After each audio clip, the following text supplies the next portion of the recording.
Alors, comme chaque mois, on a coutume chez Finatis de commencer par un point géopolitique et de donner un coup de projecteur sur des aspects spécifiques. On est en pleine COP, c'est la 27e édition de la COP, c'est la COP 27 qui se tient à Sharm el-Sheikh en Égypte et qui se terminera demain. On ne va bien sûr pas ni épiloguer, ni anticiper sur les éventuelles conclusions de cette COP, mais néanmoins, rappelons deux grands concepts qui sont évoqués dans cette COP. Voilà.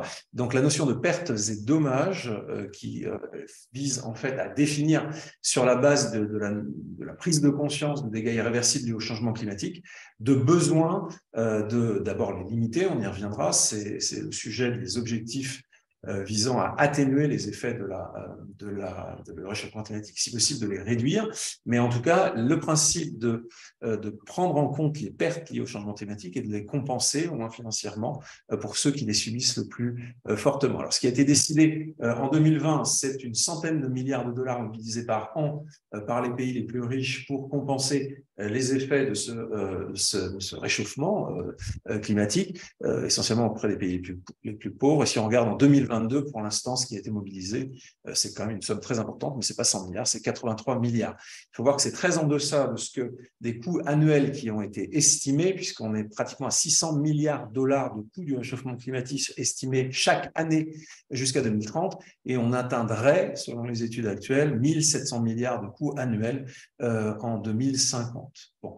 Pourquoi on comprend avec de tels coûts qu'on cherche à limiter le réchauffement climatique? L'objectif officiel sur lesquels les pays se sont accordés lors de ces différentes COP, et en l'occurrence c'était lors de la COP, c'est la COP 21, cet objectif a été défini à ce moment-là, c'était une hausse, d'essayer de limiter par tous les moyens la hausse à 1,5 degré par rapport au niveau antérieur.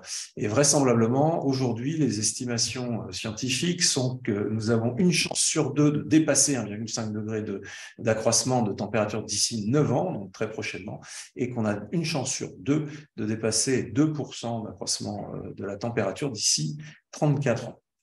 Alors, voilà, alors bon, on en arrive là, bon, il y a un lien que beaucoup établissent entre les émissions de CO2 et le réchauffement. Bon, qui a émis le plus de CO2? Là, on vous fait figurer depuis la deuxième révolution industrielle, on se dit autour de 1850, on voit que, sans grande surprise, les plus grands émetteurs de CO2 sont les États-Unis, qui ont été rattrapés, notamment autour des 40 dernières années, enfin, qui sont en passe d'être rattrapés par la Chine, et la Russie, donc le trio de tête des pollueurs, entre guillemets, depuis 1850. Bon, voilà, vous avez les 10 plus grands pollueurs ici, donc le Royaume-Uni, qui était une très grande puissance industrielle au milieu du 19e siècle, qui aujourd'hui pollue moins.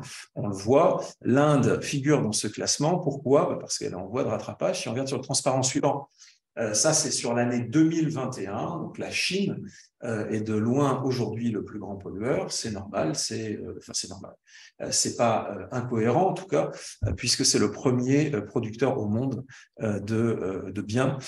Et donc, et en plus, il a une forte tendance, ce pays, à produire son énergie avec les sources énergétiques les plus fossiles et les plus polluantes, le charbon. Et les États-Unis, aujourd'hui, produisent pratiquement un tiers seulement des émissions de carbone de la Chine. L'Inde est troisième, la Russie quatrième. Voilà, la France n'apparaît dans aucun de ces classements, ni sur long terme, ni à court terme, des principaux pollueurs mondiaux.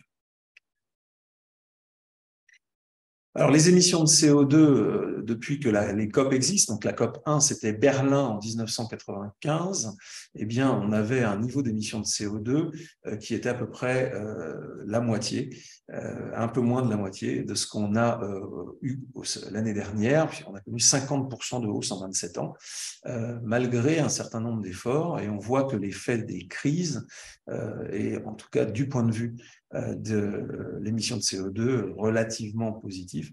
La pandémie, évidemment, a eu un effet très massif sur la réduction des émissions de CO2. C'est sûr que quand on oblige tout le monde à rester à la maison et un certain nombre d'usines à fermer, on pollue un peu moins. Bon, ça, c'était la photo à 2021. Les estimations pour 2022, c'est une hausse encore de 7% des émissions de CO2.